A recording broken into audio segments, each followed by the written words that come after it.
Genesis toko fahavalo.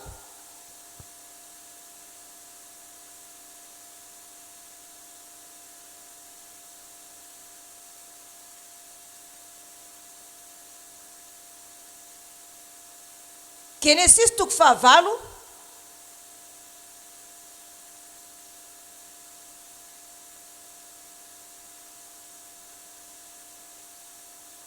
Manomboka amin'ny anjininy.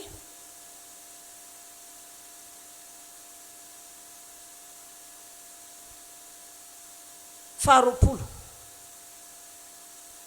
Genesis toko fahavalo manomboka amin'ny anjininy faharoapolo.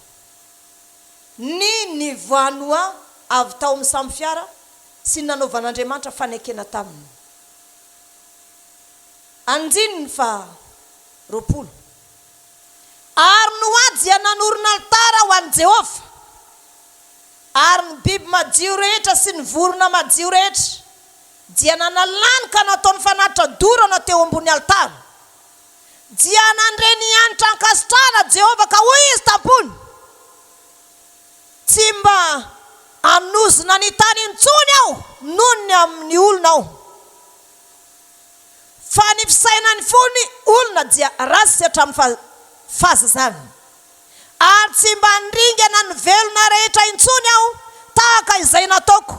Raha mbola mahatra koa ny tany dia sy anampitsaharana ny taom-pamafazana sy ny taom-pijinjana, ary ny hatsika sy ny hafanana, ary ny fahavaratra sy ny ririnina, ary ny andro sy ny alina.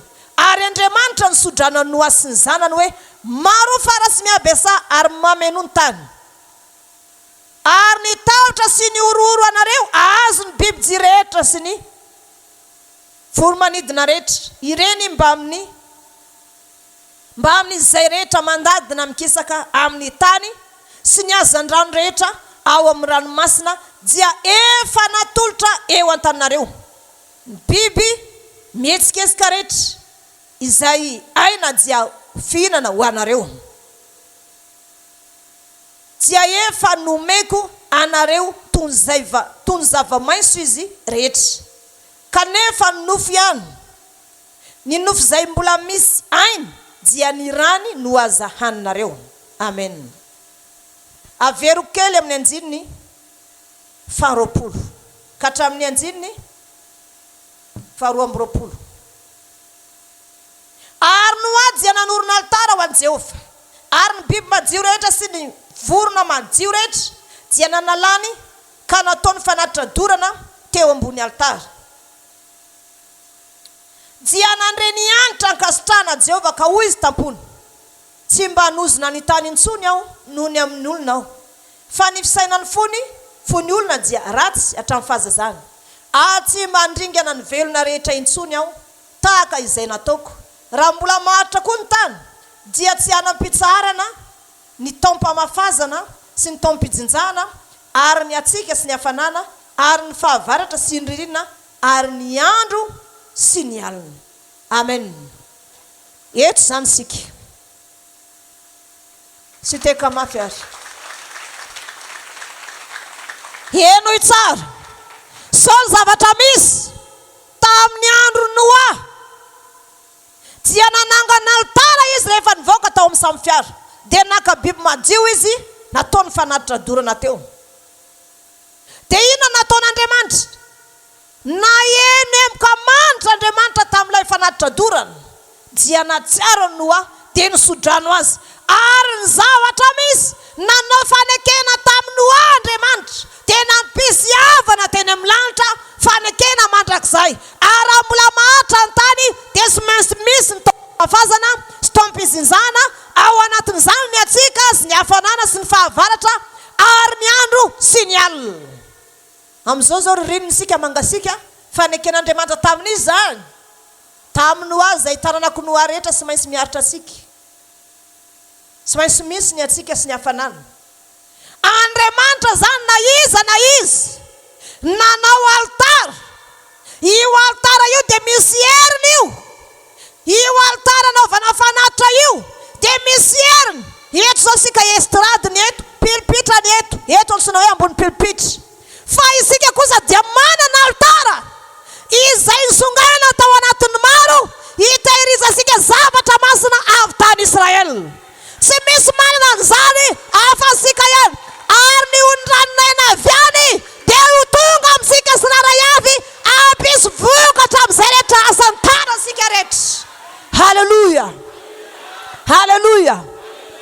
hitanao tsara zany hoe ianao ambin'Andriamanitra, ianao tahin'Andriamanitra. Manomboka androany izy fiovam-piainana lehibe eo amin'ny fiainanao. Amen. Izy fiovam-piainana lehibe eo amin'ny fiainanao. Dia ho hitan'ny masonao zany. Ho hitan'ny masonao zany hoe izy fiovana lehibe eo amin'ny fiainanao. Andriamanitra tamin'ny nanaovana ny altara, vita ny altara voadio, dia ny zavatra nataon'Andriamanitra dia nanao fanekena izy fa tsy ala mandrakizay amin'ny fiangonana kristiana miaravavaka ny famindrampony hatramin'ny taranaka faramandimy. Ka na iza tonga vavaka ato amindra fo aminao Andriamanitra ary amindra fo amin'ny taranaka ao izy. Naiza le anao dia ho tonga aminao sy ho azonao zany famindrampon'Andriamanitra zany. Halleluja. Sy maty antoka isika nandray andraikitra, nandray anjara tamin'ny fanaovana altara. Mety misy mpino vaovao mbola tsy nanao an'izany, fa isy ny fanadiovana an'io altara io, isy ny fanaovana fety ny altara, dia amin'io no misy fanatitra ho an'ny altara, dia manaroatra manao nareo. Amen. Amin'io nareo manaroatra manao ny fanatitra ho an'ny altara, satria ho avy ny rasan-kazo sy mainsy misy fanadiovana faobe sy ny zavatra rehetra atao any Jerosalema. Any sika anao rasan-kazo, mbola tsy fantana na 15 andro ny rasan-kazo sika na 7 andro, fa ho hita eo aoriana ny Coliseum. Zao zany sika sady manenzika ny Coliseum, manenzika ny fety faraitaona ny altara. Dia dinio tsara hoe manan'izay zavatra zay sika. Raha misy olona nanao altara voalohany dia inoany voalazan'ny Baiboly, kanefa ny zavatra misy ihany koa dia Bela ihany koa dia nanao an'izay, nanao fanatitra ho an'Andriamanitra teo ambony altara. Izy sy Esau, fa any Esau sy nankasitrahana, fa any Abela kosa nankasitrahana. Dia novonoana sy Esau fa i Chaine, dia novonoana Chaine i Abela. Dia ny zavatra misy na maty azy izy dia mbola naninona ihany, ny rany mbola miteny ihany, satria ny famatotra teo amin'ny altara ny ara-panahy. Dineo tsara fa misy fiangonana manambara efa eny Jerosalema eny zareo, fa manomboka mivavaka eo akaiky sika, findra eo akaiky sika zareo any Jerosalema. Tsy mazaka mihitsy an'io altara io, fa mitady andoto an'io ary mitady andrava, dia hita etra zany. Hita etra zany. I Andriamanitra an'izy zany tena mahery, fa ny Andriamanitra antsika ny tena riariako mihitsy. Fa Andriamanitra tena izy, Andriamanitra marina, ary sy mbola voandroany nahitako ny voninahiny, fa efa hatramin'ny ela nahitako ny voninahitran'Andriamanitra. Halleluja. Tokony ny olona zany tokony samy mipetraka amin'ny toerany ipetrahany dia sy mifampiditra fiainana. Zay ny fahendrena dia manaiky ny zava-misy. Fa misy fiangonana vavaka sabata me manakaiky ny altarantsika. Avy tany lavitra tany zareo dia nifindra monina eo akaiky sika any Jerosalema. Dia manakaiky eny tsy hay izay mbola taony. Tsy hay izay mbola taony amin'izao fotoana izao. Fa ho hita eo. Fa za tsy matahotra an'izy an'izy zany. Efa nisedraiko daholo zavatra rehetra. Satria lehibe ny Andriamanitra. Lehibe ny Andriamanitra. Ary izay rehetra nanisy rasena, faizin'Andriamanitra daholo. Faizin'Andriamanitra daholo izay rehetra nanisy rasena. Za mody mangina fa any ambadika misy vavaka miafina. Za mody mangina fa any ambadika misy vavaka miafina. Misy altara ao, misy fanaovan-jiro ao, manao vavaka miafina. Andriamanitra sy mampaninona anaova. So zavatra misy zao fa misy an'izao, misy an'izao, misy an'izao. Fa hoy Andriamanitra, zanako ianao, za iaro anao. Ny olona zay nanisy rasy ana ripaka maty daholo ny zanany. satria manana vavaka miafina ao ambadika. Ny zanany rehetra mandeha tsiraray, ny sasany ny vadiny, sasany zanany, zay nanisy ratsy anahy. Satria za manana Andriamanitra ifaneraserana. Na tsy hiteny amin'Andriamanitra za dia miteny amin'ny tany fotsiny. Hoe inona daholo tany araho maso ihany fa ohatra zao raha mbola mipetraka ambony tany koa ny tranon'olona eny amin'ny tany daholo ny resaka ataony ao an-trano. Halleluja. Miteny fotsiny ao amin'ny tany hoe na nataovy an'izao io. Miara-miasa. Zay ilay hoe miara-miasa mahasoa amin'ny zavatra rehetra. Tsy azonao olona taonin'inona zany ianao. Raha mbola kristiana miara-mivavaka ianao ka mbola zay hitondranao any an-danitra, mahereza sy matan'izay ianao, velona ny Andriamantsika. Halleluja. Velona ny Andriamantsika. Za mampahana ny tenanao fa ho any an-danitra ianao. Fa mila ranao tsara ny zavatra ampianarinanao isaky ny hariva. Amen. Halleluja. Tsara mpahafantarana antsika fa ny olon'Andriamanitra na vita tamin'ny asan'Andriamanitra na lavo aza mbola tafariny. Zany lazay sory aminao ny fanamelohan'ny tena. Ndao jerentsika anatin'ny Baiboly zany. Genesis 4:30 sy 5:30. Ovakintsika ny 4:30 amin'ny anjininy voalohany. Genesis 4:30 amin'ny anjininy voalohany. Toy izao ny vaky ny teny ny anaran'i Jesosy Tompo. Ny nakany Sekeman-dina sy ny namaliny Simeona sy Levi zany. 4:30 anjininy voalohany. Dia nivoaka Dina zanaka vaviny Lea izay naterany tamin'i Jakoba mba hizaza vavy tompo-tany. Ary nahita azy Sekema zanaka lainy Amora hivita andrina tamin'izany tany izany, dia naka azy izy ary nandro taminy ka nampietry azy. Ary ny fony dia raiki-pitsy tamin'ny Dina zanaka vaviny Jakoba. Eny tia ny zazavavy izy ka dia nanao teny malefaka nahafinaritra azy. Ary Sekema dia niteny tamin'ny Amora rainy ka nanao hoe alao io zazavavy io vadiko. Ary ny Jakoba fa efa nandoto any Dina zanany vavy izy, nefa ny zanany lahy mbola niandry ny omby amanondriny tany an-saha. Ka dia nangina aloha Jakoba mandra-patongany. Dia nivoaka Amora rainy Sekema nankany amin'ny Jakoba hidinika taminy.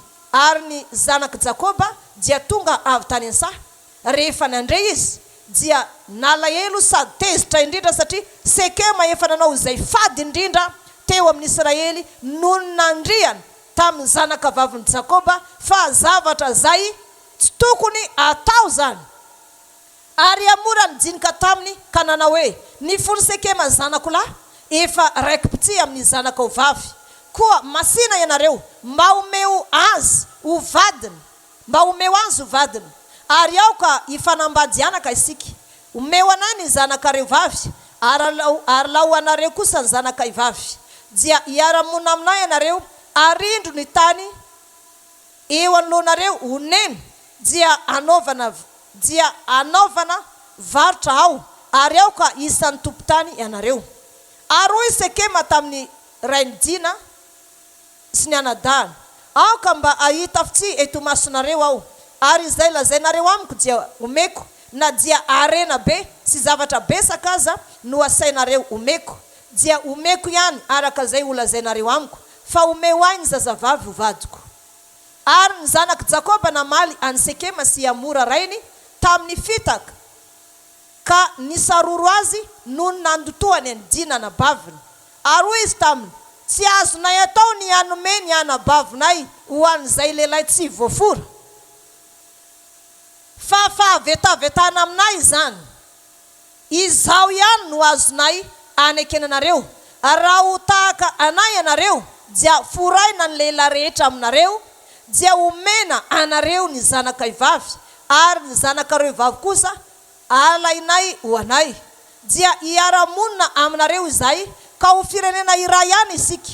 Fa raha tsy anaraka ny teninay ianareo dia ka ho firana, dia alainay ny zanaka vavy ka andeha izahay. dia sitraka mora Sekema zanany izany teny zany. Tsy nitaredretra ilay zatovo anao izany zavatra izany satria efa tiany zanaka vaviny Jakoba izy, ary izy no nalaza indrindra tamin'izay rehetra tao an-tranony rainy. Ary amora Sekema zanany lahy nankeo amin'ny vavadiny tanàna dia niteny tamponina tao an-tanàna ka nanao hoe ireo olona ireo mipetraka tsara eto amintsika, dia aoka onona eto amin'ny tany izy ka anao varotra eto, fa indro ny tany dia malalaka eo anoloany. Ny zanany vavy dia aoka alainsika hovatsika, ary ny zanaka antsika vavy dia aoka homensika azy kosa. Nefa izao monja ihany no anaovan'ireo lehilahy ireo fanekena amintsika mba hiarano-monina amintsika ho firenena iray, mba ho forana koa hono ny lehilahy rehetra eto amintsika tahaka izay namorana azy ireo. Tsy ho antsika va ny ombony amanondriny sy ny fananany mba amin'ny biby fiompony rehetra, aoka naiky ny teniny ihany isika dia hiara-monina amintsika izy. Ary izay rehetra nivoaka tamin'ny vavadiny tanàna dia nanaiky ny teniny amora Sekema zanany. Ary noforana ny lehilahy rehetra dia izay rehetra nivoaka tamin'ny vavadiny tanànany. Ary noho tamin'ny andro fahatelo rehefa ilay narary mafy iny izy ireo, dia samy nitondra ny sabany ny zanaka Jakoba roa lahy, dia Simeona sy Levi anadaliny diny ka niakatra saisay tao an-tanàna, dia namono lehilahy rehetra tao. Ary amora Sekema zanany lahy dia novonoiny tamin'ny lelany sabatra koa, dia naka nidina tao an-tranony Sekema izy ka lasa nandeha. Ary ny zanaka Jakoba nankeny amin'ny fatsy ka namabo ny tanàna no nandotoany ny anabaviny, ny ondry amanosiny sy ny ombiny sy ny borikiny mba amin'izay rehetra tao an-tanàna sy izay rehetra tany an-tsaha, dia naorony avokoa. Ary ny fananany rehetra sy ny zanany madinika rehetra ary ny vadiny dia nobaboiny ka nofaoany avokoa mba amin'izay rehetra tao an-trano. Ary hoy Jakoba tamin'ny Simeona sy Levi, efa nahatonga loza amiko ianareo, fa efa no amamboinareo eto amin'ny ponina amin'ny tany aho, dia amin'ny Kananita sy ny Perzita, nefa olombitsy aho, ka dia hiangona amely ahy izy ireo ka amono ahy, dia ho fongotra aho, dia izaho sy ny ankonako. Fa ho kosa izy moa ny anabavinay avela ataony toy ny vehivavy jangava. Toy izany sika amin'ny toko faha 10. Ny nankanesan'i Jakoba tany Betela sy nisehoan'Andriamanitra taminy indray. Ary hoy Andriamanitra tamin'i Jakoba, mianga miakara any Betela ianao, ka monenany ary manorena altara any ho an'Andriamanitra izay niseho taminao fony anao nandositra ny tavany Esau rahalainao. Dia hoy Jakoba tamin'izay tao an-tranony mba amin'izay rehetra nomba azy, ary io reo andriamanikafa izay ao aminareo dia mahadiovo sady hovay ny fitafinareo, ary andeha hiakatra isika, hiainga isika ka hiakatra ho an'i Betela, anao altara any aho ho an'Andriamanitra izay niaino ahy tamin'ny andro ny fahoriko, ary nombay tamin'ny lalina izay nalehako.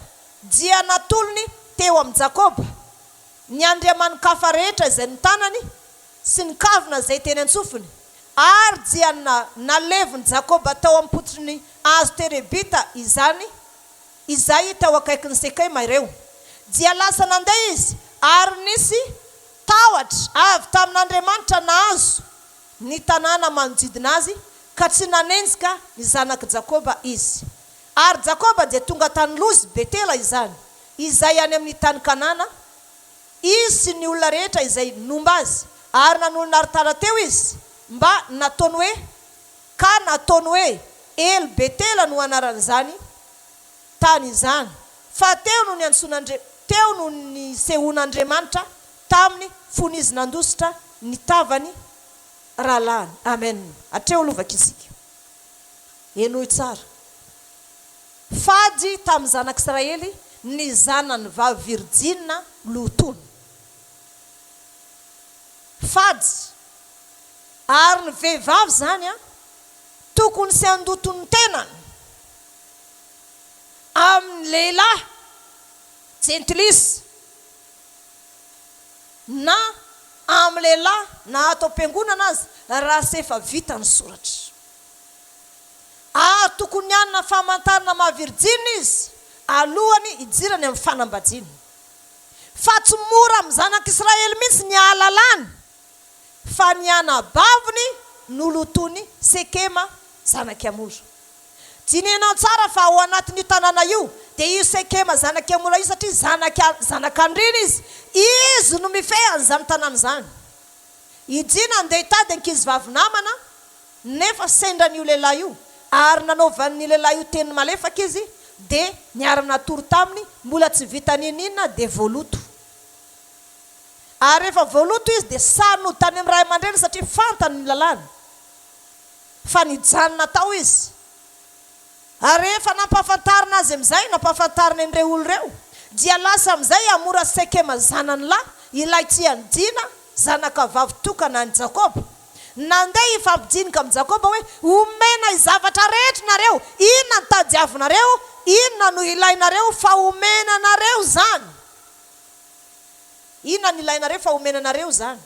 Tsy nareo ve nareo raha ohatra ka hoe omena rena be, omena ondry amanosy, teneny misy izay ilainareo fa omena nareo, fa omeo anay idina zanakareo vavy tokana ho vadiny zanako izy ary ny lehilahy aminareo afaka manambady vehivavy ato aminay dia manaova varotra nareo eto amin'ny taninay. Dia nanao ampitaka ny zanaky Jakoba hoe ny fombanay raha sy furana ny lehilahy dia tsy afaka hanambady ny zanakay vavy.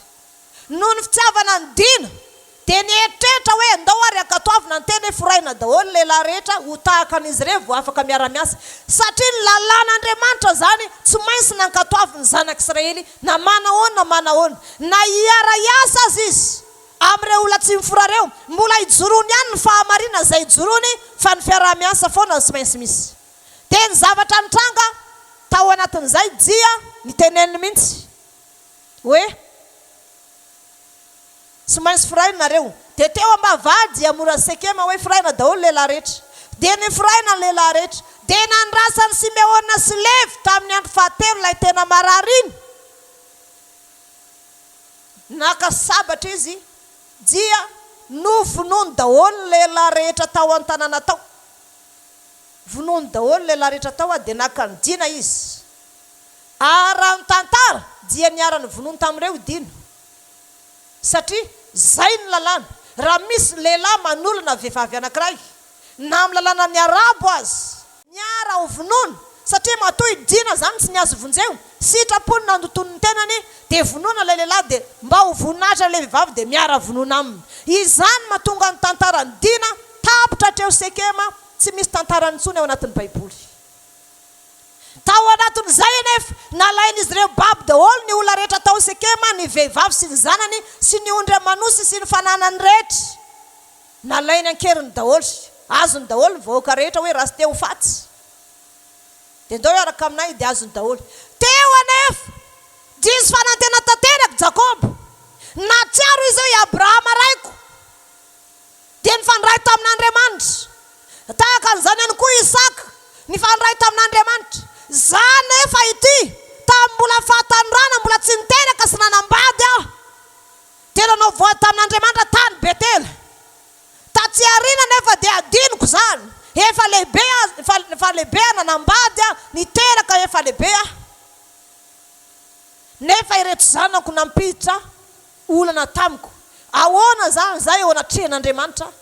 Ahoana eo anatrihan'ny Kananita sy ny Perizita raha eno fa ny zanako namono lehilahy ray tanàna? Ahoana ny atao amin'izany?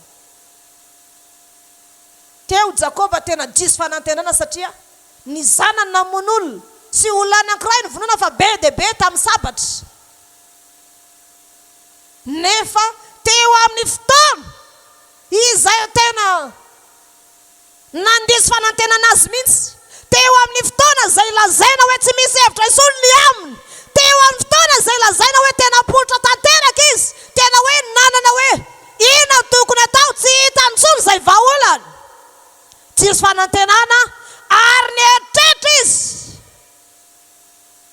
Netrehitra izy fa hoaringan'olona izy ireo satria vitsy tapitra teo ny tantarany. Zay ny fietreretany. Hoe miandry fotsiny zany a. Fa ho avy ny Kananita sy ny Perzita raha maheno an'izao a. Satria misy fianakaviana izy ireo. Ao mipetraka tao Sekema. Dia mono anany nefa ny sika olona vesozy izy. Diso fanantenana. Diso fanantenana fa ny zanany naterana namon'olona. Namon'olona. Nahafatolona besaka. Dia ny zavatra nitranga tamin'izany fotoana izany. Zavatra nitranga amin'ny fotoana nandiso fanantenana azy. Tsy misy hevitra intsony ny fiainany. Potsika tanteraka ny fiainany. Eo an-tanany fahavalo izy. Ary tsy ela dia hosakodiny ny fahavalo izy. Ary amono azy ny fahavalo dia ho fongotra tanteraka izy. Vita eto ambony tany ny tantarany tahaka ny tantarany dina ihany koa. Teo ry havan'Andriamanitra no niseho tamin'i Jakoba. Mandehana miverina ny Betela. Ilay nanaovanao voatamiko iny. Mandehana miverina any ianao fa ombanao a. Haleluya. Haleluya. Lazaiko anao ny teny tamin'ny Andriamanitra. Tena anao dingany satria reto olona reto. Olona ava firenena reto olona Sekema reto. Dia ny teny Jakoba rehefa ny teny tamin'ny Andriamanitra. Teo izy nahatsiaro manao hoe tamin'izaho milasy nanambady. Rehefa nanjehany Esau ralako. Dia ny zavatra nitranga tamin'izany fotoana izany. Dia nandeha natory teny an-tendrombohitra. Dia nahita tohatra lava be. Dia nisy anjely vezivezy teo. Dia nanome toky an'Andriamanitra. Ary niseho tampoka izy fa ombana. Ary tamin'izany fotoana izany. Na dia amin'nisy taona azy. Natory teo ihany koa. Andriamanitra nombana ary izay vato ny ondanako. Dia nosorako menaka. Dia nivato tamin'Andriamanitra raha omenao. Rano sotroina sy sakafo hohanina. Ary lamba tafino. Dia omeko anao ny ampafolo. Ary tsy vato ity. Ataoko tranon'Andriamanitra tsy indray androany. Lasa izy nandeha. Teo amin'izay izy natsiaro hoe ilay Betela, ilay tanàna ny lozy fahiny. Iny zany no nataon'Andriamanitra tsy maintsy hiverena kozy izy. Satria tany no tahin'Andriamanitra anao. Tany narovany anao. Rehefa eo amin'ny raha lako tsy maintsy ihany hiverenako. Dia hoarovan'Andriamanitra. Haleluya. Miverena ny Betela androany. Dia fao ny voady nataonao. Tadidio ny fanekena ataonao tamin'Andriamanitra. Dia maly anao Andriamanitra. Fotoan'Andriamanitra zay ny fotoanan'Andriamanitra androany. Sy ianao koa nanao fotoana tamin'Andriamanitra fa Andriamanitra nanao fotoana taminao. Aty Betela. Verenao fitiavana voalohany. Haleluya. Dia zao lazaiko aminao. Hoy Jakoba. Niseho tamiko Andriamanitra fa mbola mindra fo amintsika izy. Na dia izao aza ny zava-misy. Tsy nanary ahy n'Andriamanitra ny raiko. Tsy nanary ahy n'Andriamanitra ny razako. Noho izany samy manary ny Andriamanikava daholo aminareo. Esory aminareo misofinareo ny kavina. Dia andao andeha alevina. Dia samy midio daholo dia manaova afitafy masina. Fa hiverina ny Betela isika andeha iona amin'Andriamanitra. Haleluya. Haleluya. Afaliana sy misaotra zany. Afaliana sy misaotra zany. Niany Jakoba sy ny olona ohatra ny hitako misy ny fiaingaingany tongony. Nesorina daholo aloha ny kavina. Sasana daholo ny akanjo. Nanao akanjo vaovao tsara tarehy be. Andeha ho aizy hiverina ny Betela any misy an'Andriamanitra. Hiverina ny Betela amin'ilay toerana izay misy an'Andriamanitra. Dia hoy eo aminao tanteraka eto izany teny izany. Amen.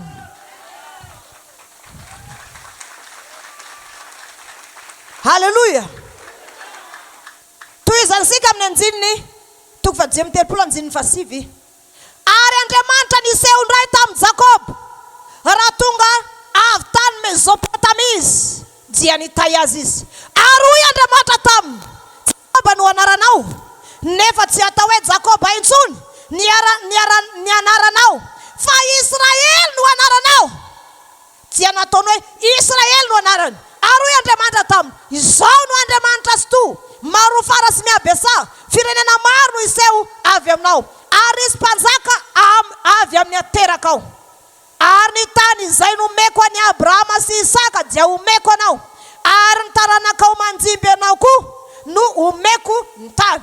Ary Andriamanitra niakatra niala taminy teo amin'ilay niresahany taminy. Ary Jakoba no nanorina sangam-bato teo amin'ny fitoerana izay niresahany taminy, ka nanidina fanatitra hidina teo aminy, sady nampidina jiloilo teo aminy koa. Ary ny anarany tany izany izay niresahan'Andriamanitra taminy dia nataony Jakoba hoe Betela. Amen. Halleluja. Androany zany Andriamanitra isodrananao androany. Amen. Ozy aminao na iza olona mivavaka manana fahatokina n'Andriamanitra. Ny olona sy maintsy misy, ny ady sy maintsy misy, fa sy maintsy atrehana ny ady. Besaka ny ady izay efa lalovantsika izay, fanatrehana le izy. Ary ako ianao tsy hitsoaka ady zany mihitsy, fa matoky ianao ny Andriamanitra izay nianso ny anaranao. Fa Andriamanitra marina no ivavahanao, ary tsy amelana irery ao anatin'ny ady zany izy. Halleluja. Halleluja. Tsy misy olo-marina ka navoy na ny zanany mangataka haniny. Tianio sara ny tantaran'olo marina. Nandeha ny safi-drano vonjen'Andriamanitra Noa valimianaka. Naringany daholo ny olona. Andriamanitra lazaiko anao, raha mbola fahamarina ny andehananao, ka liana amin'izany ianao te hamonjy ny fanahinao. Dia aiko ho fantatra fa vita fihavanana amin'Andriamanitra ianao. Indray andro nandeha tany amin'ny toerana anankiray i Abrahama, dia nisy mpanjaka tao. Dia io mpanjaka ny Gerara io, Abimeleka ny anarany, olona marina, ary ny fanjakana tao dia fanjakan'olo marina. Dia nisy mpanampy ny teny tandapa hoe ary misy vehivavy tsara tarehibe ry mpanjaka, Isara vadiny Abrahama. Dia hoy Abrahama taminy, raha manontany anao re dia lazao hoe anabavika ianao, dia zana-danao. Iao izy Isara. Rehefa nandeha tany nalainy Abimeleka ataony vadiny Isara. So nefa ny alininy i Abrahama nivavaka ilay olo marina, Andriamanitra sy namela irery azy. Fa lasa Andriamanitra niseho tamin'ny Abimeleka mpanjaka, lehilahy marina ihany koa. Dia hoy Andriamanitra tamin'ny lanofy tamin'ny Abimeleka, avereno vadiny olona raha sy teo aringako nareo. Dia hoy Abimeleka tamin'Andriamanitra, aringanao va ny olona marina, fantatrao ianatrehana ny fahamarinako. Dia hoy Andriamanitra tamin'ny Abimeleka, ny fahamarinanao no iarovako anao sy hikitika vadin'olo. Fa maraina ny andro avereno amin'ny raha lehilahy ny vadiny, fa mpaminany izy ka tsy azonao atao ninninina. Halleluja. Halleluja. Andriamanitra rehefa mandeha ny fahamarinana anao, ka rehefa miditra, raha ohatra ka adin'olona samy marina, Andriamanitra miditra sehatra mampiavana. Fa raha ny zanak'Andriamanitra kosa miady amin'ny jedilisa ihany miady aminy. Halleluja. Narovan'Andriamanitra Abrahama. Dia hoy ny olona, omena lehilahy ianao anampy anao, omena inona ihany koa, lasa fitahiana ho an'i Abrahama. Andriamanitra diny io tsara fa niseho tamin'ny Abimeleka, avereno vadin'olona raha sy teo aringako ianao. I Abimeleka nilaza hoe ho aringanao va ny olona marina, tsy mbola nikasika ny vehivavy io fa izy nilaza tamin'ny fahanadany lehilahy iny. Dia hoy Andriamanitra, noho ny fahamarinanao no iarovako anao sy hikitika vadin'olona, fa avereno vadin'olona. Maraina n'inona averina tamin'ny Abrahama? I Abrahama nangana altara no fanatitra ho an'Andriamanitra, dia nisahatra ny fahatezerana. Tiany io tsara, tahaka an'izany ihany koa Isaka.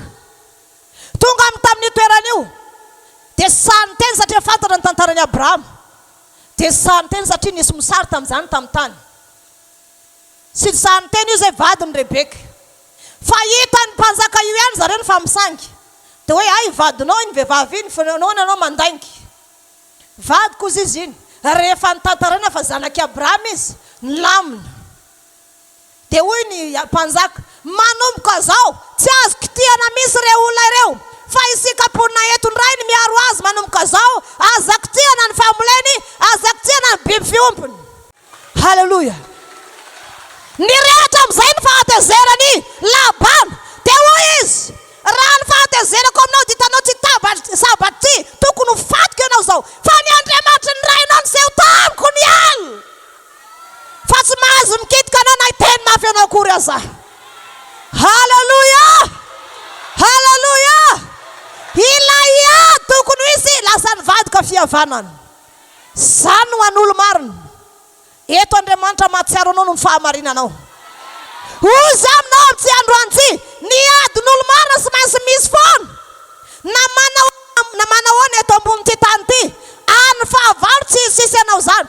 Fa ny olo marina sy maintsy mandresy satria manana Andriamanitra lehibe. Haleluya, haleluya, haleluya. Ao tsara ve sika? Ny olo marina sy maintsy mandresy. Iza ny miditra sehatra? Jehovahandriamanitra ny miditra sehatra. Efa besaka izay hitako zay. Efa besaka izay hitako zay. Ao anatin'ny Baiboly ao zany daholo. Marina ny ten'Andriamanitra, tsy misy olo marina ka afoy na ny zanany mangataka hanina. Eto androany tonga amintsika ny ten'Andriamanitra tahaka ny tamin'i Jakoba. Jakoba namon'olona ny zanany tao anaty fahadisom-panantenana hoe mety afoin'Andriamanitra, mety angatsika amin'ny fanompony, mety hemitra horingana tanteraka. Fa Andriamanitra nahatsiaro azy ry Jakoba mandehana amin'ny Miverena ny Betela. Amin'ilay toerana izay nisehoko taminao, izay nandehananao ny afina ny rahalanao. Tao anatin'izay velona ny fanantenana. Androany Andriamanitra mahatsiaro ansika. Noho izany na iza manana fahadisom-panantenana, na iza efa nangasika tamin'ny fanompon'Andriamanitra, na vita batisana na olom-bavao, mamainga asika Andriamanitra androany. Haleluya, haleluya, haleluya. Tadidio tsara ny zavatra efa vitanao. Mamainga asika Andriamanitra androany. Andriamanitra sy ny tanisa ny fahotany zanaka Jakoba hoe ka nareo namono olona ray tanàna, sy nijereny zany izy. Fa hoy izy tamin'ny Jakoba, ndana Miverena ny Betela tamin'ilay nanaovanao vady tamiko. Miverena tany Betela izy. Te hoy Andriamanitra niseho taminy, nidina misy Andriamanitra teo amin'ny altara. Te niresaka tamin'ny Jakoba izy. Nefa ny zanaka Jakoba nanota, Jakoba efa diso fanantenana. Fa Andriamanitra misy nidina niresaka taminy. Te nilaza taminy hoe iza moa anaranao Jakoba, sy Jakoba intsony anaranao fa Israely anaranao manomboka androany. Haleluya!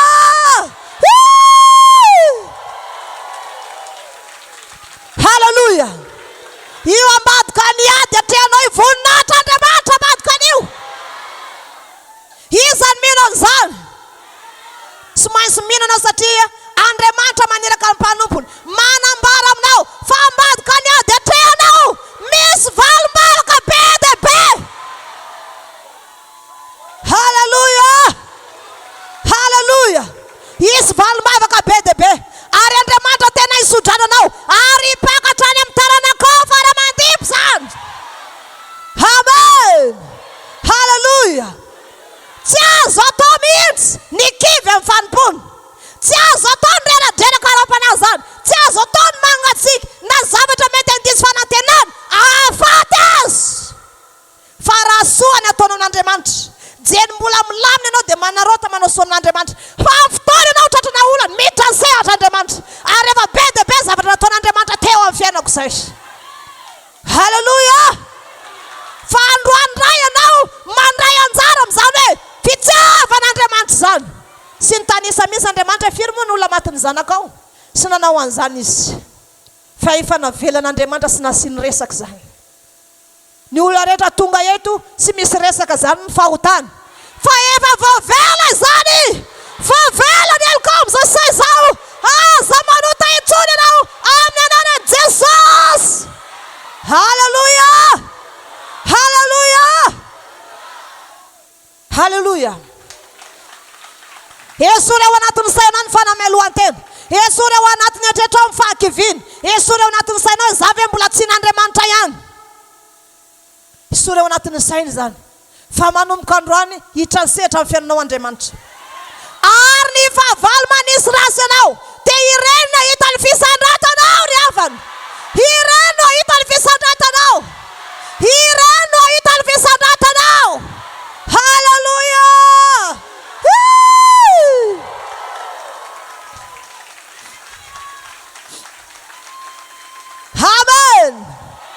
Zamin fa ianao anatin'ny olana mihitsy ny antsoan'Andriamanitra anao a vonjena. Fotoana nomen'Andriamanitra androany Miverena na ny Betela. Miverena na fitiavana voalohany. Tadio avokoa ny zavatra rehefa vitanao. Fa amin'ity androany ity Andriamanitra amindra fo aminao. Hitahiny taranakao izy. Ary anome anao izy ositra anarana vaovao. Haleluya! Ho ampitomboan'Andriamanitra indray ny fahasoavana. Fahasoavana be dia be omen'Andriamanitra anao. Haleluya! Izy fahasoavana ara-panao omen'Andriamanitra anao. Tahina ny fananao. Ho amin'ny fifoazam-panao. Ho amin'ny famelan-keloko. Tahina ny ara-nofonao. Amen! Izay zavatra efa vita taloha. Aza entrana traitsony izany. Fa ny famangin'Andriamanitra sika androany no jerena. Izay milaza hoe vavela ny elokao. Satria be mpitiavana anao. Raha Jakoba ny anaranao. Israel izay manomboka androany. Haleluya! Haleluya! Ao sara ve sika? Izy fitahina amin'ny sesisesy mihitsy ho azonao. Vita hatreo ny tantara ratsy. Tapitra manomboka androany ny tantara ratsinao rehetra. Fa misoratra amin'izay ny zavatra tsara. Hitanao amin'izay ny ataon'Andriamanitra aminao manomboka androany. Fa reny fahavalo manodidina anao reny. Ireny na hitany fisandratanao. Ataon'Andriamanitra mihavana aminao reny. Haleluya! Haleluya! Ny Andriamanitra sary-piandro. Amen. Ny olona rehetra izay tonga eto esory anatin'ny saina ny fanamelohan-tena. Esory ao anatin'ny saina ny fahakiviana rehetra. Na ny fangazesiahana. Na mieritreritra zavatra tsian'Andriamanitra. Ny valiny dia mbola tsian'Andriamanitra ianao. Matona natrika an'ity fotoana androany ity. Tian'Andriamanitra ianao. Haleluya!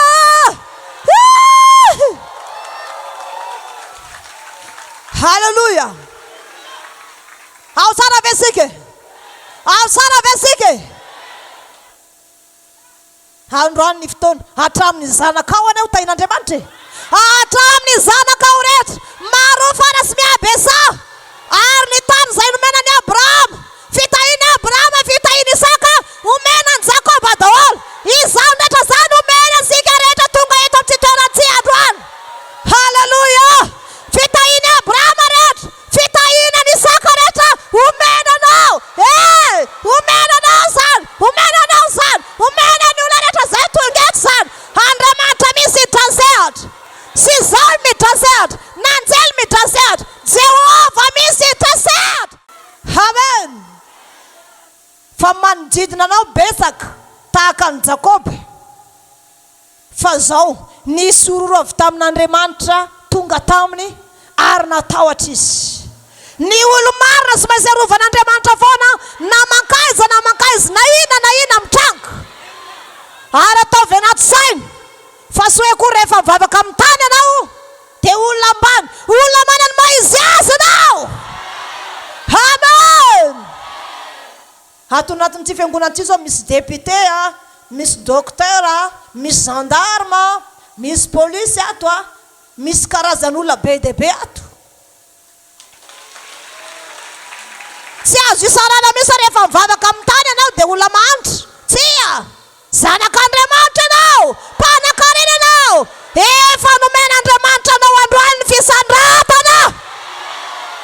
Haleluya!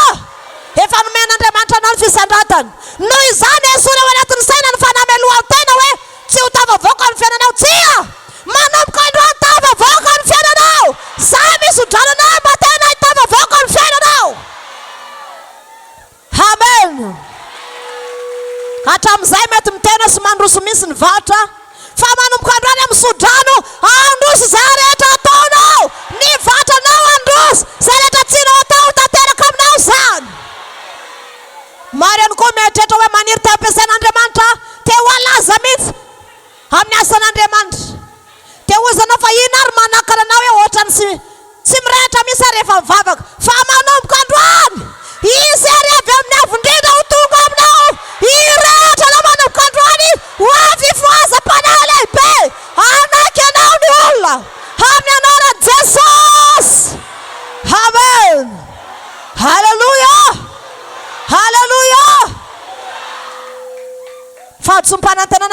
mahitsaka tsao mihitsy.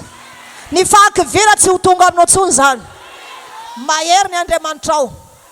Ny olona tsy n'Andriamanitra ao anatin'izy manana ady misy mitrasetra Andriamanitra. Ary tsy misy manaiky resy anaty zany eto. Amen. Tsy misy manaiky resy anaty zany eto. Fa ny zanak'Andriamanitra mpandresy foana. Haleluya. Haleluya. Zanak'Andriamanitra mpandresy foana ianao.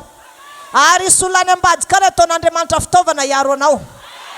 Amen. Haleluya. Lazaiko aminao fa amin'ny fomba sy takatry ny saina.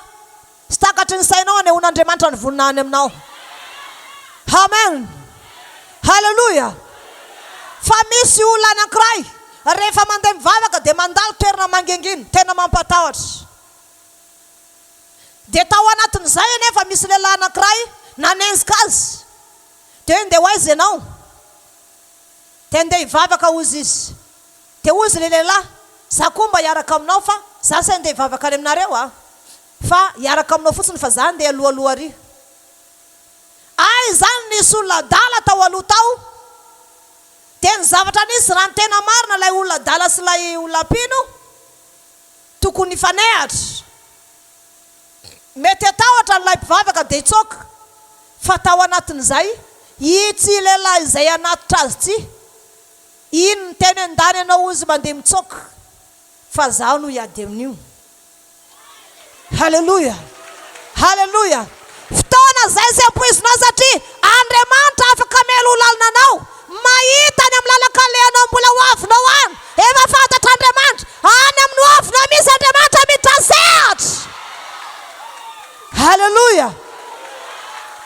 Any amin'ny hoavinao misy Andriamanitra mitrasehatra. Amen. Zavatra misy zany Zavatra misy zany. Be dia be ny voninahitr'Andriamanitra efa hitako. Be dia be ny voninahitr'Andriamanitra efa hitako. Misy olona tany amin'ny firenenkafa tany Fransa tany. Pinoto izy. Dia nandeha tany. Dia rehefa ao anatin'ny fianarana dia misy hanimo misakafo. Satria lavitra be. Dia ny sakafo dia teo izy nitambositra. Dia naterina amin'ny hôpitaly tonga dia nijanona ny fony maty izy zany. Dia ny anjely nefa niteny hoe ohatran'ilay mpivavaka aminareo tafiditra hôpitaly ao marary mafy sy masiaho tena ohatra nefa mijanona ny fony. Fantatry ilay olona dia hoy izy tamin'ny anjely andao aingany. Sy trano izy fa olana io.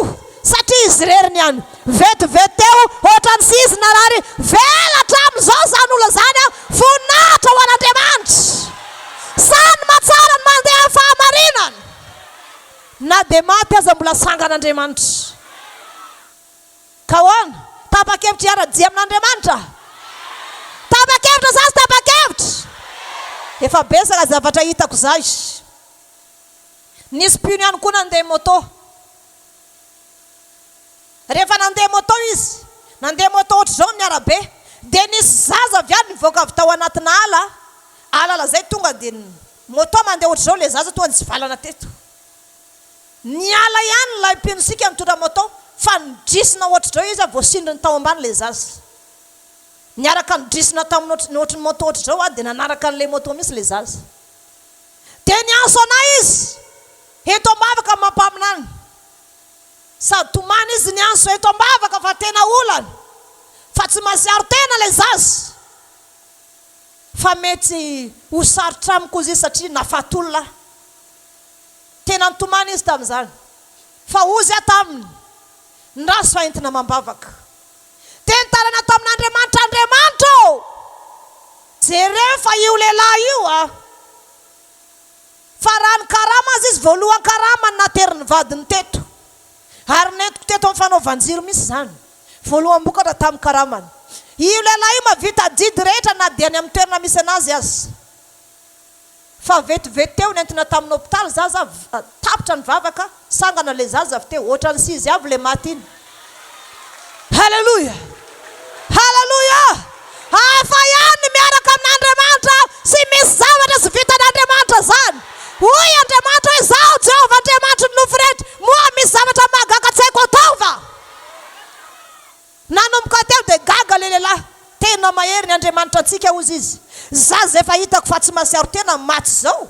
Nentina tamin'ny hôpitaly ve? Dia mbola ho velona hipetraka ambony fandriana dia mbola velona mipetraka. Dia misangana, dia mangataka rano, dia misotro rano, dia miteny. Dia hozy niavany tamin'le lehilahy. Aza miantoka anay intsony ianao. Dany ianao mamonjy ny asanao fa sitrana izy io. Halleluja. Tsy navy hita voninahitra Andriamanitra tahaka an'izany. Tsy navy hita voninahitra Andriamanitra tahaka an'izany. Tsy navy hita voninahitra Andriamanitra tahaka an'izany. Asio tehaka mafy raha tsinao hita voninahitra Andriamanitra. Amin'ny zavatra mampananao mihitsy, eo Andriamanitra miasa. Efa besaka ny olana ny mpino zay. Efa voava. Nivana tamin'ny alalan'ny hery nivavaka. Natonga anana na herim-bavaka dia na tantara ndray andro. Hoe elity sy bita dia olombelona tahaka antsika ihany fa na hery nivavaka. Dia zao nataony Eli. Nanatona ny mpanjaka Aba izy. Dia niteny izy hoe raha mbola velona ny Andriamanitra zay sanganako eto manoloana anao, aoka sy hisy andona ranorina 3 taona sy 9 Dia ny zavatra nisy tamin'izany. Niantona tokoa ny ranorina 3 taona sy 9 tao amin'ny tanin'ny Israely. Tratra no misary ny olona tsy nisy rano. Nenjehana daholo ny olona marina rehetra. Fa hoy Andriamanitra tamin'ny Eli, melanao eto, mandehana any amin'ny renirano Kerita. Mandehana amin'ny antsinanana any amin'ny rano Kerita dia ny renirano sotroanao. Dia ny goaika jijiko amelanao ary. Halleluja. Halleluja. Na ianao zao aza ka mandeha manokana amin'ny toerana izay tsy misy olona. Lazainao fa toerana tena hoe tsy misy olona, tena apotika ny fiainanao. Mety matahotra biby masika na hoe tokantrano irery ianao, tsy misy ninonino. Hey! Afaka maniraka goaika Andriamanitra mamelona anao. Halleluja. Manana fanantenana amin'ny Andriamanitra ivavahanao. Fa rehefa tonga ato aza manao sarisary mpivavahana. Fa eoka tena amin'ny fonao sy ny sainao mifananao. Amin'ny herinao rehetra mihitsy ny tena ivavahanao. Dia zao, rehefa niala avy teo izy, ny goaika. Ianao ve mino hoe reny goaika kely reny dia azaka mofo sy hena. Omenany Eli antrano sy hariva. Amin'ny toerana mipetraka ao anatin'ny alana an-javidy izy miafina. Dia matory izy dia miteny Andriamanitra hoe sory amiko ny aiko. Satria aiza ny ahitany hanina. Any tsy misy mpivarotra. Any tsy misy mpivarotra sy misy ninino. Fa Andriamanitra anteny ny goaika jijiko amelona anao any. Tsy misy zavatra atahorana misy riavana miaraka amin'Andriamanitra.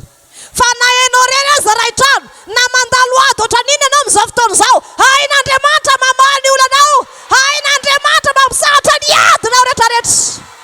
Halleluja. Halleluja. Zavatra nisy. Amen.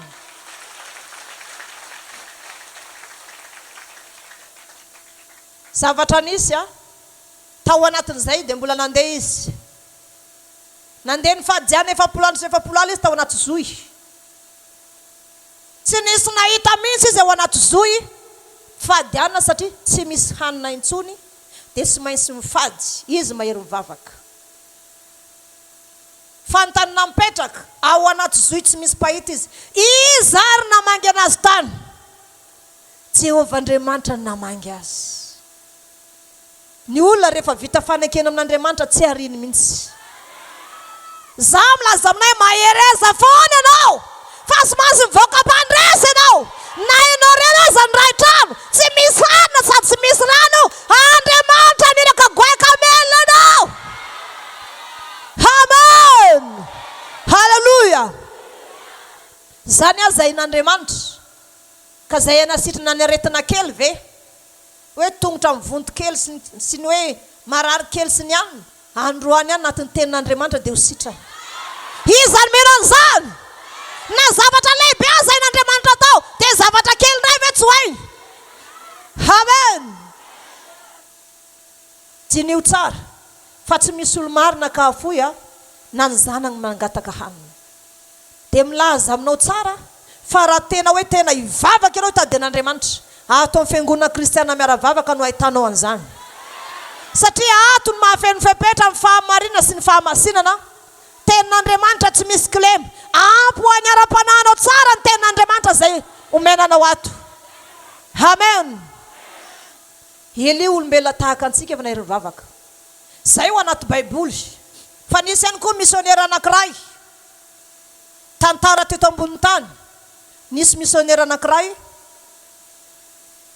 Nandeha 7 zareo tao anatina sambo anankiray. Nisy sirkoy io sambo dia may. Nirehatra tao ilay sambo. Io lehilahy io anefa mpanompon'Andriamanitra olo ny fifadiakaniny. Dia ny zavatra nitranga tao anatin'izany fotoan'izany. Nirehatra ilay sambo ny olona tao may daholo. Na ny namany raisiny ohatr'izao azy efa niendaka anodina. May nefa ny namany saika nivonjeny. Afo daholo manodidina azy rehetra tsy mahita zay alay izy. Fa tao anatin'ny afo nisy ny bata azy. Nisy namoaka azy hoe andao itety ny sambo alenao satria misy ao anaty sambo ao zany misy hoe famonjena raha ohatra ka hoe tratrany olana ianao. Dia ndao izy. Dia zao ny zavatra nitranga. Nantany ilay namany hoe fa ahoana hozy izy tsy namay anahy, namako rehetra may daholo. Ny olona sy fantany io nefa nivoaka avy ao anaty afo andeha monjy anazy. Dia ny bata anazy namoaka anazy ary anaty ranomasina, ny sambo tena may. Dia hoy ilay olona tamilay namonjy azy, tsy may ianao satria mitafy ny fahamarinana sy ny herin'ny fifadikana. Halleluja. Halleluja. Inona zany fiarovana mafy azy? Nitavy ny fahamarinana sy ny herin'ny fifadiakana. Amen. So ihany koa nisy lehilahy ihany koa misionera. May ihany koa ny sambo zay nalehany. Fa nandeha izy dia nilomano dia nahita nosy anankiray. Io Andriamanitra io tena magaga. Nataon'Andriamanitra nisy nosy anankiray teo. Dia teo izy nipetraka teo. Dia tamin'ny teny ihany ny tranolay sy ny sakany. Dia teo izy nanangana tranolay. Dia nahandro teo. Sy nisy zavatra nandrahona fa mandeha mitady zavatra anaty alana izy dia reny nandrahony, reny velomany. Dia nandeha tany tsy lehilahy ty, dia niverina avy tany izy, nisy nandoro ilay tranolay teo. Nefa io ny fatoriany. Dia gaga izy hoe Jesosy io, efa vaky sambo may ilay sambo. Dia avy eo anefa nozy izy. Lay tranolay nipetrahako teto herinandro zay. Dia mbola nisy nandoro lasa laveniny, tonga dia setroka ny miakatra. Fa ahoana ary zavatra mahazo anahy? Teo zany izy ohatra ny tratra ny fahakiviany. Ohatra ny nanjiny tena hoe fa maninona ary ny fiainako nefa za olo mivavaka mandeha fahamarinana sady olo ny fifadiakana. Fa inona ary zao zavatra mitranga amin'ny fiainako zao? Tao anatin'izay dia iny nisy helikoptera avy any dia nipetraka taminy teo. Dia nitsoaka tanaty ala ihany izy aloha. Dia avy teo izy niverina teo. Dia ozy ilay olona manam-pahaizana be hoe izay ozy izy sendra nandeha avion dia nahita n'ity nosy ity fa mbola tsy nisy ity nosy ity. Fa zao ozy lazaina hoe lasa nisy ilay izy dia tonga eto izay. Fa ianao moa avy aiza? Dia ozy izy hoe mpivavaka za. Andehanao misionera za na toerana anankiray dia lasa nisy ozy izy vaky ilay sambo amin'rehatra. Dia nandeha nilomano dia nahita n'ity nosy ity dia mipetraka eto. Mbola tsy nisy ity nosy ity ozy izy. Fa tokony ohatriny aiza ianao mipetraka fa aterina ihany dia ohatriny na nividin'ity nosy ity. Fa avidinay aminao dia aterina eny an-tanindrazanao ianao. Sady nomeny vola be vidin'ilay nosy tao anatin'ny ranomasina no mbola nateriny tany an-tanindrazana ihany koa.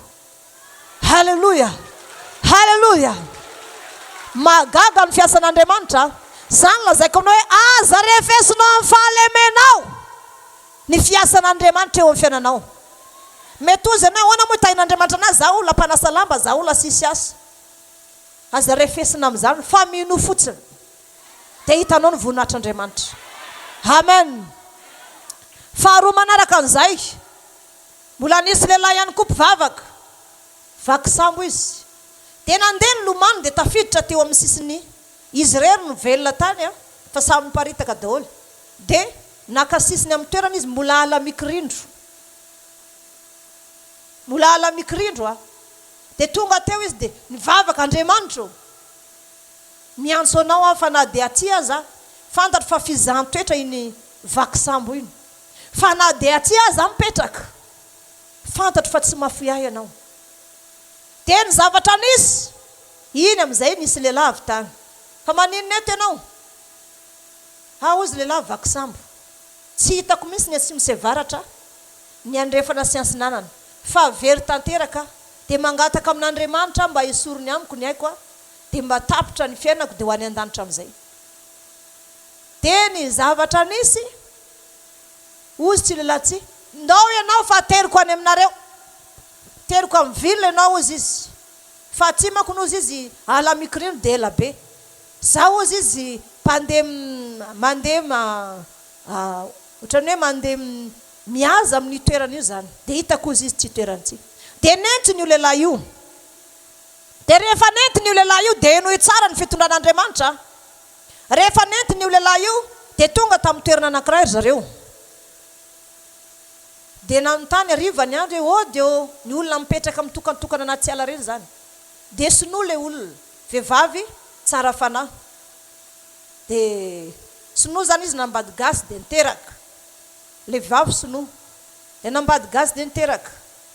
Dia avy teo amin'izay dia hoe tonga nareo dia hoe ola viaizy nareo dia hoe ola vakisambo zay dia tady famonjena. Ay dia nomeny ilay vehivavy sakafo, nomeny toerana fatoriana, nomeny ny zavatra rehetra. Dia ny maraina andeha. Dia inona no nataon'ity lehilahy ity izay mpitary-dalana an'ilay lehilahy vakisambo? Ilay vehivavy io manana kalisy tsara tarehy. Kalisy volamena nomeny ny namany azy. Dia zay revony kalisy koa izy fa fisingerana ny taona naterahako androany dia nomeny namako anahy. Kalisy fisotron-drano tsara tarehy be sady volamena. Maraina amin'izay ny andro andeha amin'izay ilay lehilahy mpitarika lehilahy vakisambo. Nalainy io kalisy io. Zany hoe nangalatra izy. Tonga talohaloha tany efa ansasa-dalana, efa hariva indray ny andro. Dia hoy izy tamin'ilay naman'ilay vakisambo. Nalaiko anie ilay kalisin'ilay vehivavy tary. Dia niteny amin'izay ilay mpivavaka. Fa maninona anao mangalatra? Zaho ozy izy tiako mangalatra. Dia teo izy nitoro-teny teo. Toro-teny tamin'ny teo. Tsy mety ny mangalatra, tsy mety ohatr'izao. Dia hoy izy lehilahy anankiray. Ndao foana aloha ianao anaraka anao fa fantatrao ny antony aloha ao. Dia avy teo nandeha indray. Nandeha indray izy dia nahita lehilahy anankiray mitoetra anatin'ny tendrombohitra. Dia tranony trano-rasakazo a. Dia trano ravinala reny. Dia manodidina any misy fefy dia ao izy mitahiry koa dia tena olona namoy fo tamin'ny fiainany mihitsy. Dia nandondona tao zareo dia samy minitra tao dia nomena io lehilahy vomanga, nomena vary, nomena sakafo mbola entina maraina, teo natory dia fampiresaka tenin'Andriamanitra foana. Dia rehefa andeha maraina dia hoy izy lehilahy io hoe itsy ny sakafo entinareo maraina fa andrasonareo fa akako zavatra any an-tsaha mba entinareo. Dia inona nataon'ity lehilahy ity nifo maraina be izy lehilahy nandeha nifo maraina be tompotrano dia nalainy ilay akon'ilay olona teo dia namonony dia nandrahony dia iny nentiny miaraka amin'ny vary dia lasa izy le manampy an'ilay lehilahy vakisambo zany.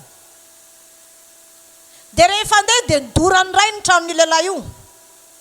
Verina avy tany ilay lehilahy tsy nisy ninina teo fa mahitra amin'ny akoho.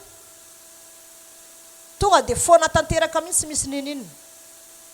Dia tezitra indray ilay lehilahy hoe fa maninona ny toetranao manao an'izany? Dia hoy izy izay ahatongavanao any amin'ny ville ny tanjona zany zao fa mangina ianao. Dia nandeha indray dia nandeha. Ilay lehilahy mpivavaka zany efa tena sy manaiky ny zavatra ataony tsony fa tsy misy hevitra satria izy ihany mahita lalana ivoara. Miady eny an-dalana eny fa maly.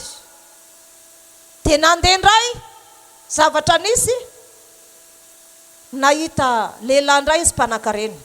Efa kaiky ny toerana misy azy zareo satria efa miampita tetezana anankiray sisa misy antsana be dia ho tonga any amin'ny ville amin'izay. Dia nandeha amin'izay ary ny fotoana dia tonga tamin'io lehilahy io lehilahy mpivavaka tsara dia nandondono dia nampijiry ny tao an-trano amin'ny alina. Dia zay hono ohatr'izao zay vakisambo dia nifamitantara teo dia ozy ity lehilahy ity zay ihany koa ny ozy izy ka mpivavaka tsara e. Zaho ozy izy dia nanambady dia nivadiko tena mpivavaka be. Fa manana zanaka lahy tokana zay ozy tena mandalo ny areranay dia sy zaka ny vadiko a dia maty ny vadiko no niditra ny zanako. fa zay ozy izy tena hoe mivavaka tsara, manoana asan'Andriamanitra, zay rehetra ilaina amin'ny asan'Andriamanitra dia atao.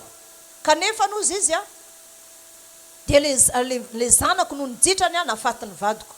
Tantara io lehilahy antitra io sady mitomany mijitra ny zanany. Nefa eo amin'ny fiarahamonina izy mahita fitsy noho ny fahasaran-toetrany.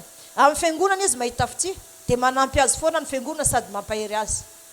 Dia ina amin'izay nataon'le lehilahy manampy an'le mpivaky sambo ity. Zay ozy izy andeha amin'ny vilona ka aiza ho aiza eto moa ny toerana misy anazy dia ozy hoe ery ozy izy kanefa misy tetezana dia misy ansana mankajiry ao anatiny.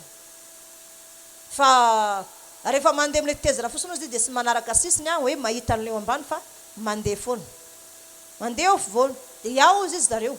Dia zany ozy izy le lehilahy manampy an'le vaky sambo ity izany ozy izy tsy hitanay fa maninona ny zanakao lahy raha sena manatra anay vetivety. Dia ozy le lehilahy laha tokako izy dia tsy avelako voaka mihitsy. Fa eto an-tanàna ihany ny andehanana. So dia misambikimbikina any izy dia ho faty any. Ozy izy zahay niaro anazy. Ka izy ane olona tsy manandrakandrana. Raha maty koa iny dia zay za vao tena maty.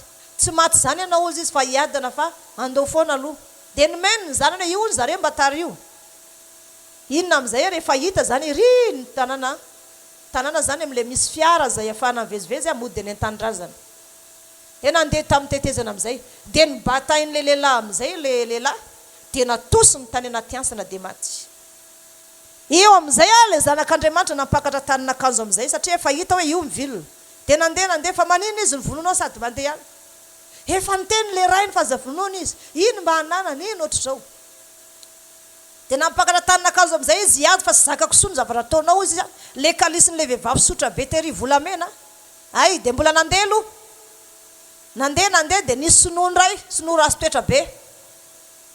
Dia nanonotona hoe zay mba tratra alina dia any. Dia ozy le sinoa. Za tsy mila, andana mandeha, za tsy mila. Dia ina ny nataony nomeny an'le sinoa ratsy toetra ndray lay kalisy volamena. Dia avy teo zareo mba natory teo akaikin'le toerana nahita fitsy.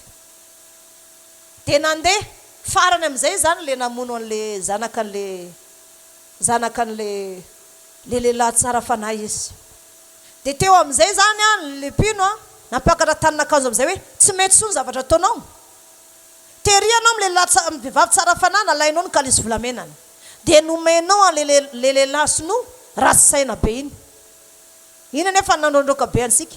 Ery efa hitanao fa le lehilahy io mampalahelo kely, trano bongo ny petrahany, mitoetra irerenteny loatra, doranao ny tranony, laninao ny akony.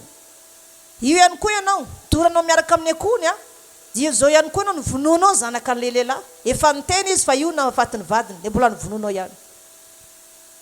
Dia efa nampakatra tanin'akanjo amin'izay fa hoe hiady zany, fa tsy zakany intsony zavatra atao. Satria ohatrany hoe mampanota anazy. Dia ozy le lehilahy mipetraha aloha ianao fa zao io ny vilona, io ny fiara mody any an-tanindrazanao. Raha mbola vola koa tadiavinao dia omeko anao. Fa zao mipetraha aloha ianao dia azavaiko aminao ozy izy. Hitanao ozy izy le vehivavy tsara fanahy. Voalohany iny le hoe fitsingana tao anaty rano tompony kalisy ozy izy. Iny vehivavy iny ozy izy fahavalony nanome kalisy fisotron-drano anazy izay misy poizina. Dia raha isotro rano amin'iny ilay vehivavy dia ho faty, nefa tsy mendrika ho faty ilay vehivavy satria tsara fanahy. Olona ilaina amin'ny tany izy satria tsara fanahy. Mba hierovana azy sy ho faty dia nesorona tamin'ilay kalisy. Naleko ozy izy lehilahy nahita anazy mitomany be tao nefa velona. Toy izay ahita anazy hifaly isotro rano amin'ilay kalisy nefa ho faty avy eo, nefa izy olo tsara fanahy. Hitanao ozy izy le lehilahy le nanana trano bongo iny. Eto amin'ny vila ozy ny reniny iny tafiditra hôpitaly amin'izao mitady azy fa lahatokana izy iny dia tsy nazaka ny olana misy eo amin'ny fiainany dia namoy fo dia nilozany le reniny. Dia ny reniny amin'izao tafiditra hôpitaly marary fo mitady an'izy iny. Dia tsy maintsy nidorako ny tranony mba hiverenany amin'ilay reniny dia ho sitrana ny reniny satria mpivavaka tsara. Amen. Azosika avy ny tantara. Dia avy eo izy nandeha tany amin'ny sinoa ratsy fanahy sika. dia nomeko azy ilay kalisy volamena isondrano mba ho faty izy satria mety amin'olona ratsy fanany ho faty. Amizay izy ho faty. Dia raha fantatra ihany koa izy fa avy amin'ity zalaty io izy nafatiny reniny ka mbola moniny rainy ihany koa ka tsy ova, aleo izy ho faty any mba havomvozy ny fanahiny rainy.